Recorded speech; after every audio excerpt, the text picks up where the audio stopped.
ఒంగోలు రంగారెడ్డి చెరువు దగ్గర ఐశ్వర్య నగర్ శ్రీ కోదండ రామస్వామి దేవాలయంలో ప్రకాశం జిల్లా మేదర సంఘం కార్తీక వనభోజన సమారాధన ప్రకాశం జిల్లాలోని మేదర కులస్తులు అత్యధికంగా పాల్గొన్నారు. ఈ పూజా కార్యక్రమాల అనంతరం ప్రత్యేక సాంస్కృతిక కార్యక్రమాలు, తాడు లాగుట, కుర్చీలాట పిల్లలచే నిర్వహించారు. ఈ కార్యక్రమం అనంతరం వన భోజన మహోత్సవం నిర్వహించారు. ఈ కార్యక్రమంలో మేదర సంఘం జిల్లా కార్యవర్గ కమిటీ సభ్యులు పాల్గొన్నారు.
ఘనంగా పూజ జరుపుకొని అన్నసంతర్పణ చేసుకొని 30 సంవత్సరం జాగ్రత్త జరుపుకుంటున్నామండి.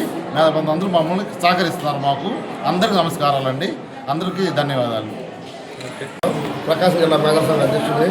మేము ఈరోజు ఇక్కడ స్థానిక రామాలయంలో గత 30 సంవత్సరాల నుంచి కార్తీక మాసం వనభోజనాలు నిర్వహించుకుంటున్నాం. మేధా సంఘం యొక్క ఆధ్వర్యంలో వారి సహకారంతో ఎంతో ఘనంగా నిర్వహించుకుంటూ పెద్దలందరినీ గౌరవించుకుంటూ విష్ణు సహస్ర పారాయణము అన్ని రకరకాల కార్యక్రమాలు చేసుకొని భక్తి శ్రద్ధలతో నిర్వహించుకుంటున్నాం. ఇంకా ముందు ఇంకా ఘనంగా చేసుకుంటామని చెప్పి మీ అందరికీ తెలియజేస్తున్నాం. నా పేరు కోమరాజ్ చంద్రశేఖర్ ఫ్రమ్ సింగరాయకొండ. మేమంతా మేధాలమే. గత మా పెద్దవాళ్ళు ఇచ్చిన సాంప్రదాయాన్ని మేము పోగొట్టుకోకుండా వాళ్ళ అడుగుదలను నడుస్తూ అందరితో అనుకూలంగా వాళ్ళ పెద్దవాళ్ళ సహకారంతో అందరము బంధుమిత్రులు మేము ఐక్యతకి మారిపేరుగా జీవిస్తూ ఈ ప్రతి సంవత్సరం గత 30 సంవత్సరాల నుంచి జరుపుకుంటా ఉన్నాము. దానికి మాకు రాజకీయ నాయకులు కూడా మాకు సహకరిస్తూ ఉన్నారు. అందరి అన్నదండలతోటి మేము ముందుకు పోవాలని మా జాతిని మేము గౌరవించుకుంటూ మాకు ఇచ్చే అవకాశాన్ని వరకు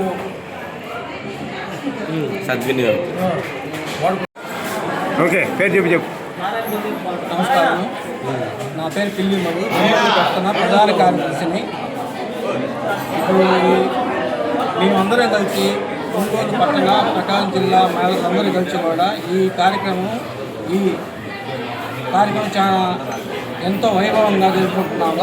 ప్రతి ఏడాది కూడా గత 30 ఏళ్ళ బట్టి ఈ కార్యక్రమాన్ని చాలా విజయంగా కార్తీక మాసం కార్యక్రమాన్ని గత 30 ఏళ్ళ బట్టి ఘనంగా జరుపుకుంటూ ఇలా ఆటలు పిల్లలకి ఆటలని ఇలా కొన్ని ప్రోగ్రాలు పెట్టుకుంటూ బాగా విజయవంతంగా మేము చేసుకుంటున్నాము. మా పెద్దలు కూడా మాకు బాగా సహకరిస్తున్నారు. ఇలా కార్యక్రమాలు కార్తీక మాస వనభోజన కార్యక్రమాలు అనేది మేము ఎంతో ఘనంగా జరుపుకుంటున్నాము ఈ రామాలయంలో. ఇందుకు చాలా మాకు ఆనందంగా ఉంది. కేదారనాథరావు నగర గౌరవాధ్యక్షుడిని అలాగే అధ్యక్షుడిగా చేశాను. ఇది ఐశ్వర్య నగర్లో ఉన్న సదారామనామ క్షేత్రం. మేము చిన్నపిల్లప్పుడు అంటే దాదాపు 60 ఏళ్ల క్రితం మా పెద్దలు ఇక్కడ నిర్మించి చేశారు. కాబట్టి ఈరోజు ప్రతి 30 సంవత్సరాల నుంచి మేము కార్తీక వనభోజనాలు చేసుకుంటున్నాము. మళ్ళీ ఈ స్ఫూర్తితోని శ్రీరామనవమి స్ఫూర్తితోని గోదాదేవి కళ్యాణం, వినాయక చవితి, ముక్కోటి ఏకాదశి, కృష్ణ జయంతి ఇన్ని కార్యక్రమాలు మా మేధా సంఘీయులందరూ కలిసి ఒక 60 ఏళ్ల నుంచి కూడా దీన్ని ఏర్పాటు చేసుకొని ఒక ఐక్యతగా వనభోజనాలు కూడా మనకి ఎందుకు ఉండకూడదని ఒక 30 సంవత్సరాల నుంచి ఐక్యతతో వనభోజనాలు చేసుకొని ప్రతి ఒక్కళ్ళ సహకారంతో మేధా బంధువులందరినీ మా జిల్లా వైడ్గా కూడా సంఘ నాయకుల్ని, రాష్ట్ర నాయకుల్ని, రాజకీయ నాయకుల్ని అందరినీ పిలిపించి వనభోజనాలు ఏర్పాటు చేసుకొని అందరూ కోలాహలంగా ఆటల పోటీలు పెట్టుకొని బాగా సంతోషంగా అందరూ ఒకరొకరు గౌరవించుకొని ఏ ఇబ్బంది లేకుండా అందరు కలిసి చేసుకోవాలనే ఉద్దేశంతో ఈ ఏర్పాటు చేశారు మా పెద్దలు. అలాగే ఇప్పటికే అదే కొనసాగిస్తున్నాం. మాలో ఐక్యత భావం కోసము ఈ వనభోజనాలు కూడా ఈ శ్రీరామనవమి, గోదాదేవి కళ్యాణం, వినాయక చవితి, ముక్కోటి ఇవన్నీ కూడా ఏర్పాటు చేసాం. మేమంతా ఒక ఐక్యతగా ఉంటాం. 4-5 బలాలు ఉన్నా కానీ ఐక్యతతో ఈ కార్యక్రమాన్ని చేసుకుంటాం. మన రంగారెడ్డి పక్కన ఉన్నటువంటి సదారామనామ క్షేత్రంలో మేదరి బంధువులు, హిందూ బంధువులు అందరూ కలిసి కూడా కార్తీక వనభోజనం జరుపుకుంటున్నాము. ఈ మాసం ప్రత్యేకంగా మీ అందరూ తెలిసిందే. కార్తీక మాసంలో ఈశ్వరుడికి కానీ మన విష్ణుమూర్తికి కానీ పూజలు చేసుకుంటే ఒక జన్మలో ఉన్న పాపాలు అలాగే ఈ జన్మలో ఉన్న పాపాలు తొలగిపోతాయి. కాబట్టి అలాగే ఎప్పటిలాగా మేము దాదాపు 10 ఏళ్ళు జరుపుకున్న ఈ కార్తీక వనభోజనాలు దాంట్లో భాగంగానే ఈ సంవత్సరం మా మేదరి బంధువులు అలాగే హిందూ బంధువులు కలిసి చేసుకున్నాం. కాబట్టి ఈ సందర్భంగా నేను చెప్పిన ఒకటే, హిందూ ధర్మం వర్ధిల్లాలి, సనాతన ధర్మం వర్ధిల్లాలి, హిందువుల ఐక్యత వర్ధిల్లాలి.